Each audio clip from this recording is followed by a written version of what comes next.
Salut tout le monde, bienvenue dans Famille, le podcast immobilier. Aujourd'hui, je vous explique pourquoi un courtier immobilier est plus important que jamais dans une transaction immobilière. Puis là, tu me diras, ouais, mais François, un courtier immobilier, c'est toujours important. Ou tu me diras l'opposé, asti, j'ai vraiment pas besoin de courtier immobilier. Fait 3 maisons que je vends, pourquoi je prendrais un courtier? Ben, c'est à ça qu'à sert la capsule pour t'expliquer pourquoi que actuellement, là, c'est vraiment important de prendre un courtier immobilier si tu te lances dans une transaction immobilière et que tu es au Québec dans les années où on est en train de se parler, 2023/début 2024.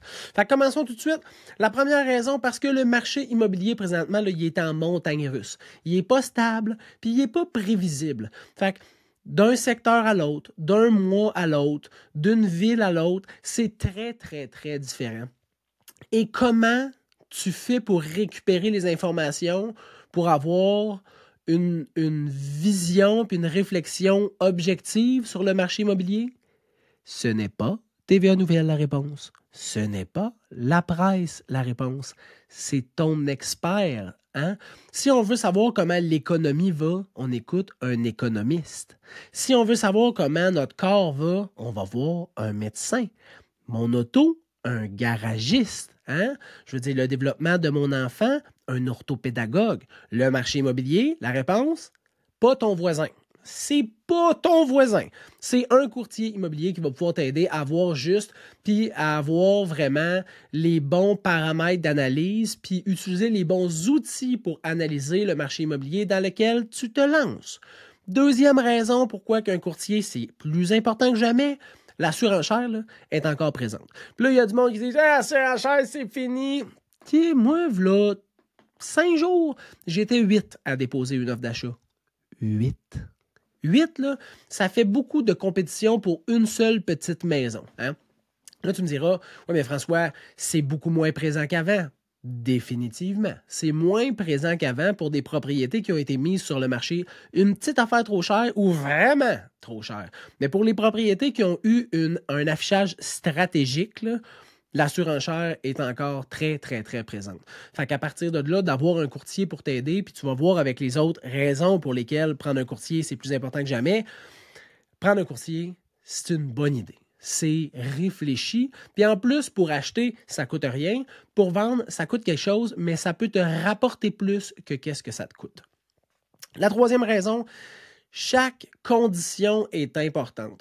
Fait que d'avoir quelqu'un qui, objectivement, pour l'achat, mettons, est habitué de faire des offres d'achat et sait quelles conditions demander, puis de balancer la protection de la transaction versus la stratégie d'offre d'achat, c'est excessivement important. Tu ne veux pas ne pas mettre une condition sécuritaire juste pour faire passer ton offre, mais d'un autre côté, tu ne veux pas mettre un paquet de conditions sécuritaires pour que ton offre soit refusée. Fait que l'équilibre entre les deux n'est pas toujours facile à trouver. Mais pour la trouver, c'est le fun d'avoir quelqu'un qui est à l'extérieur de la transaction et qui a l'habitude de déposer des offres d'achat dans le secteur où tu te lances. Donc, de bien être capable de contrôler puis de maîtriser les conditions à mettre dans une offre d'achat, c'est vraiment une bonne chose. Puis ça, ben, ton courtier, assurément, il est capable. De se faire présenter. Fait, mettons, je rédige une offre, là, puis je la présente à un vendeur. D'avoir le courtier qui présente l'offre d'achat, c'est une sacrément de bonne chose. Puis là, tu te diras, ouais, mais si je fais affaire directement avec le courtier du vendeur, il va me présenter. Ouais, mais son client, c'est le vendeur, c'est pas toi. Hein? Fait que d'avoir ton propre professionnel qui te connaît, qui est capable de dire, tu sais, voici le couple, monsieur, madame, qui travaille à tel endroit, ça fait plusieurs temps qu'on cherche ensemble, on a fait plusieurs maisons, plusieurs offres d'achat, ça n'a jamais fonctionné, mais là, on a trouvé votre maison, ils ont vraiment eu un coup de cœur. En plus, je leur ai parlé de l'école primaire dans laquelle leur enfant va aller.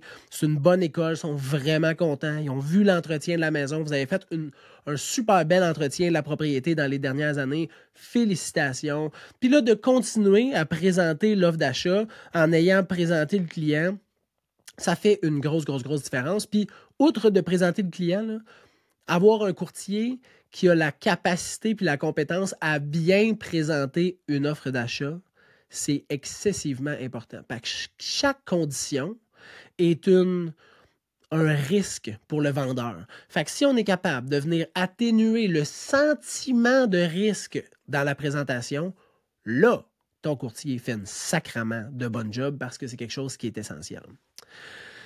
Cinquième chose, pourquoi un courtier, c'est excessivement important présentement et probablement plus que jamais, bien pour garder les émotions à l'extérieur de la transaction. Acheter une maison, là, c'est une transaction très émotive. Vendre une propriété, c'est une transaction très émotive. Là, tu mets deux parties remplis d'émotions qui ne veulent pas les mêmes affaires. Hein? Ils veulent le contraire. Le vendeur veut le plus possible avec le moins de conditions. L'acheteur veut le plus de conditions avec le moins possible à faire. Fait que là, tu mets deux parties, là, plein de conditions qui n'ont pas les mêmes objectifs. Essayez de négocier ensemble. C'est pas gagné d'avance. Hein? Puis quand on tombe dans l'émotion, on tombe plus dans le réfléchi. On tombe dans le senti. Fait que là, tu vas dire, ouais, mais ça fait pas de sens. Mais pour lui, ça fait du sens. Même si réellement, ça ne fait pas de réel sens, une fois qu'on tombe dans l'émotion, là, c'est plus réfléchi, c'est sentimental. Ça n'a pas besoin de faire du sens pour l'entièreté de la planète. Pour lui, là, c'est important, puis c'est ça qui est ça, puis c'est tout. Fait que quand tu es capable d'avoir un professionnel qui vient entre les deux, qui vient faire un tampon entre les deux, puis qui est capable d'enlever l'émotion du message, puis de porter les clients à réflexion avant de passer à l'action, ça aide énormément la réalisation des conditions et la réalisation de la transaction. La sixième chose pour laquelle un courtier immobilier, c'est plus important que jamais, et ça, c'est le point qu'il faut que tu retiennes de tout le podcast, là, c'est l'évaluation de la propriété. C'est pas facile. Connaître la juste valeur marchande. Bon, pour les vendeurs puis pour les acheteurs, c'est pas le même projet. Fait que, mettons, pour les acheteurs, le prix affiché, là, c'est pas la valeur de la propriété. La valeur municipale, c'est pas la valeur de la propriété. La juste valeur marchande se base sur les comparables vendus dans le même secteur d'un immeuble, une propriété très similaire, vendue dans un délai très rapproché, genre 1 mois, 3 mois, 6 mois, 12 mois si on est obligé. Puis tu prends les 3, 4, 5 comparables, puis là, tu es capable de te dire, bon, mais le prix, ça va être tant.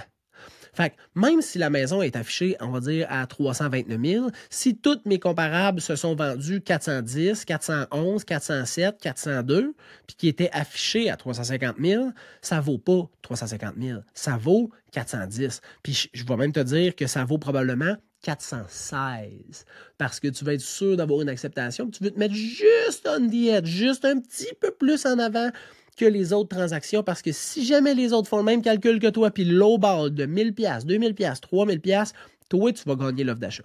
Fait que ça, là, c'est la façon de connaître la juste valeur marchande. Pour un vendeur, c'est pas la même game. Pour un vendeur, il faut que tu bâtisses la stratégie d'affichage. Fait que, tu sais, pour un acheteur, tu regardes le prix affiché versus le prix vendu, tous les comparables, tu es capable de te faire un beau scénario. Ben, c'est la même chose pour un vendeur, t'sais. Mais c'est juste que c'est pas ce que tu vas offrir, c'est ce que tu vas afficher. Hein? Puis là, c'est bien important de comprendre que ta tolérance au risque va venir moduler la stratégie puis la proportion stratégique de ton prix d'affichage. On reprend l'image ou la situation que la propriété, là, dans le secteur, les maisons se sont toutes mises en vente à 350 000, se sont toutes vendues entre 402 000 et 411 000. Tu peux répéter le même scénario. Statistiquement, ça risque d'arriver. Fait que tu affiches à 350, tu vends à 407, mettons. Scénario super winner. Mais si ta tolérance au risque ne te permet pas d'accepter une offre à 379 000 parce que tu fais, ben non, Chris, j'accepterai jamais 379 000. Moi, je ne peux pas financièrement accepter en bas de 387, mettons. T'sais. Bon, ben ça veut dire que ça ne sert à rien que tu mettes à 350 000 parce que si, par malheur, le timing n'est pas bon, tu as mal préparé ta maison, les photos sont laides, tu tombes dans un moment où le monde sont tous en vacances, puis que tu as juste une offre à 368 000, tu vas être obligé de refuser un offre plus élevé que le prix que tu as affiché. Fait que tu vois bien que ça ne fait pas de sens.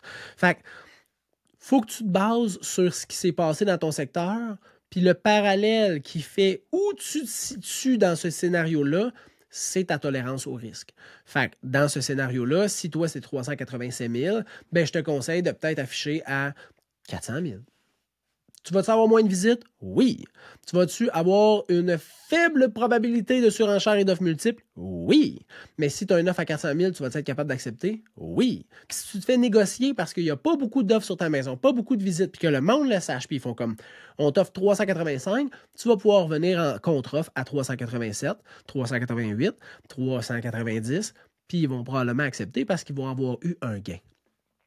Fait que cette portion-là du podcast est super importante. L'évaluation de la propriété, c'est le point le plus important. Puis ça, pour avoir accès à ces statistiques-là, il faut que tu ailles un courtier. Tu n'as pas le choix. Il faut que tu puisses avoir accès aux comparables vendus qui ne sont pas encore notariés. Fait que dis-moi pas, ouais, mais aller regarder au registre foncier. Premièrement, il faudrait que tu te gardes en note toutes les propriétés qui se sont vendues très similaires à ce que tu cherches, puis que tu regardes une fois qu'ils sont passés chez le notaire. Mais s'ils ne sont pas passés chez le notaire, comment tu fais pour le savoir? C'est quoi le prix vendu? Qu'est-ce qui était dans la déclaration du vendeur? Ça ressemblait à quoi les photos? Ah ben, tu peux pas. Ça fait que prends-toi un courtier, que tu veux le vendre ou que tu veux l'acheter. Présentement, là, c'est la chose la plus réfléchie que tu peux faire et la plus profitable, probabilité, statistiquement la plus profitable que tu peux faire dans la vente ou dans l'achat d'une propriété. Quand tu achètes, c'est gratuit. Quand tu vends, regarde voir c'est quoi le pourcentage de rétribution de ton courtier. Là. Prends-en un qui fait une bonne mise en marché. Si tu veux savoir c'est quoi une bonne mise en marché, écoute mes prochains podcasts, je vais justement en parler. Puis, prends-le, puis lance-toi là-dedans avec du support, une planification, de la stratégie, puis une victoire. J'espère que le podcast t'a aidé. Si jamais tu as des questions, tu peux m'écrire au info@serviceimmobilier.ca, tout au singulier, ou tu peux aller sur serviceimmobilier.ca puis m'écrire à partir de là. Ça m'a fait plaisir de t'aider aujourd'hui. Je te souhaite une très bonne fin de journée. Bye bye.